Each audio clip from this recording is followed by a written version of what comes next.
Welcome back to the Truth Factory. I am so sick of this fake Russia story. I want to cover something completely different, and I have stumbled upon something really big. And although parts of this have been widely reported, I haven't really heard a lot about this, or anyone who has pieced this together like this. It involves a huge reason why Western populations are dwindling, and it's not what you think. I always thought that the reproduction drop in my generation was just due to societal changes.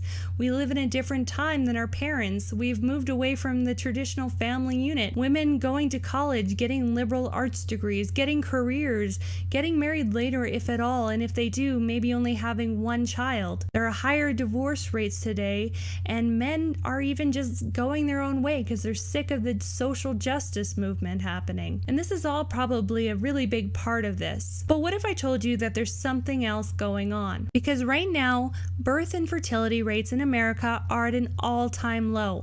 Governments like Canada are trying to supplement the crashing numbers by bringing in immigrants instead of looking at what's going on. So I guess this cat will have to do that for you. Because as many as 1 in 5 healthy young men between the ages of 18 and 25 produce abnormal sperm counts. Even the sperm that they do produce is often poor quality.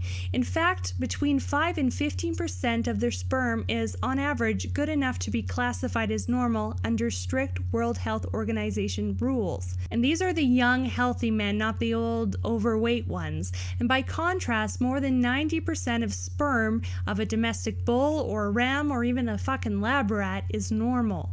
And during the past 2 decades, testosterone levels in American men have declined rapidly.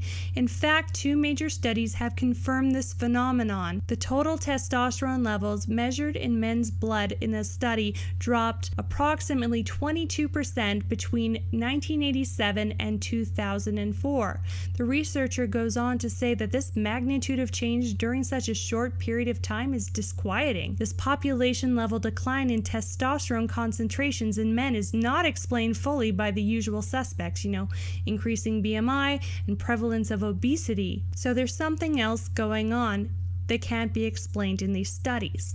Now, testosterone does a lot of things for men. It regulates your sex drive, your bone mass, your fat distribution, your muscle mass and strength. It also aids in the production of red blood cells and sperm. It's basically what makes you a strong man, and low testosterone and high testosterone basically separates the beta males from the alpha males. Now, the interesting thing to note is I've only seen studies that show a drop in fertility and birth rates that involve men in North America and Europe, so I'm guessing primarily Caucasian based on those locations. But this issue is not just an easy fix, because the doctors have moved the goalpost for what normal testosterone levels are to these new lower levels that have been reported. So now it's normal to have low testosterone, and to get testosterone injections from your doctor, you would need to have an even lower amount than the new lower average compared to the 1980s.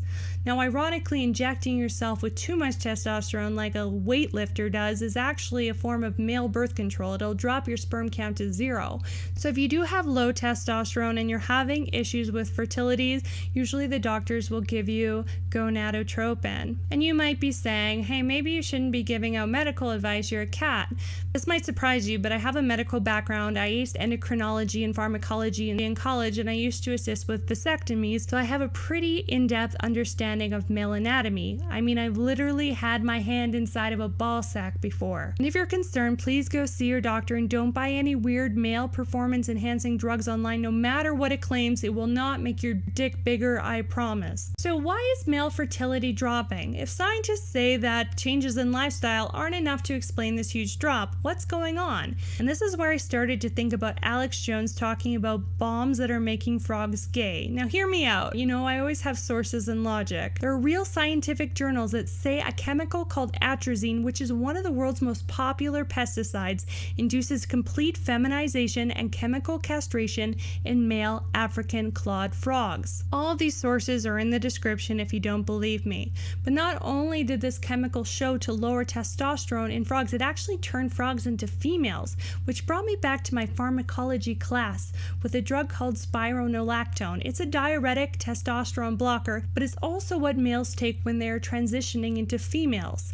Atrazine is also a testosterone blocker. This has been proven in rats. Now, atrazine is mostly used on a pesticide on corn, which we know is in everything, and I'll get to in a bit. But unless you live in Europe where it has now been banned, atrazine is probably in your drinking water due to groundwater contamination, and it's even in surface water now. I'm not fucking with you. Links in the description.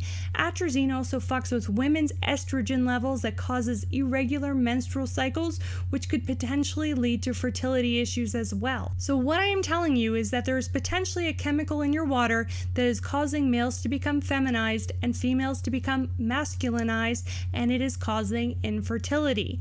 This is the most commonly detected crop chemical in drinking water, and yet the EPA approved the chemical for continued use over 10 years ago. I know this sounds tinfoil hattish, but my sources are mostly from scientific journals and my logic checks out. This is real. And I'm not the only one saying this. Scientists have come out to say similar things, but no one seems to care because there are millions of dollars to be made over these pesticides. Monsanto, the less than moral company that puts corn in fucking everything, uses this chemical in massive quantities.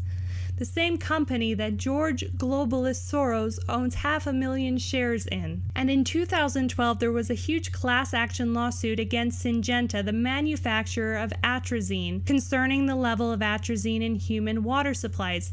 Syngenta agreed to pay $105 million to reimburse more than 1,000 water systems for the cost of filtering atrazine from the drinking water. The company denied all wrongdoing, yet they paid $105 million because they didn't commit a crime? I don't get it.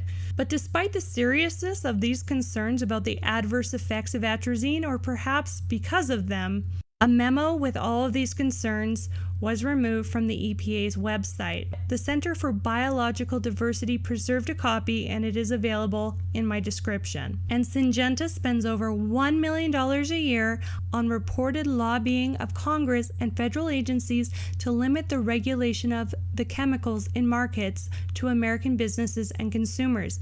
And in addition to that, an untold sum on public relations in the U.S.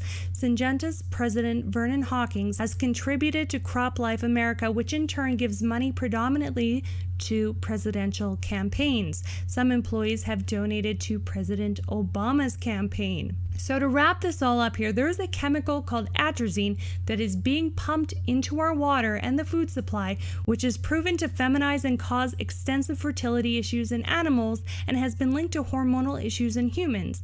Male and female fertility are falling off the charts along with birth rates, and is basically chemically castrating North American men, making them more docile and unable to reproduce at the same levels that they could in the 80s. And this is being used as a reason for mass immigration into North America.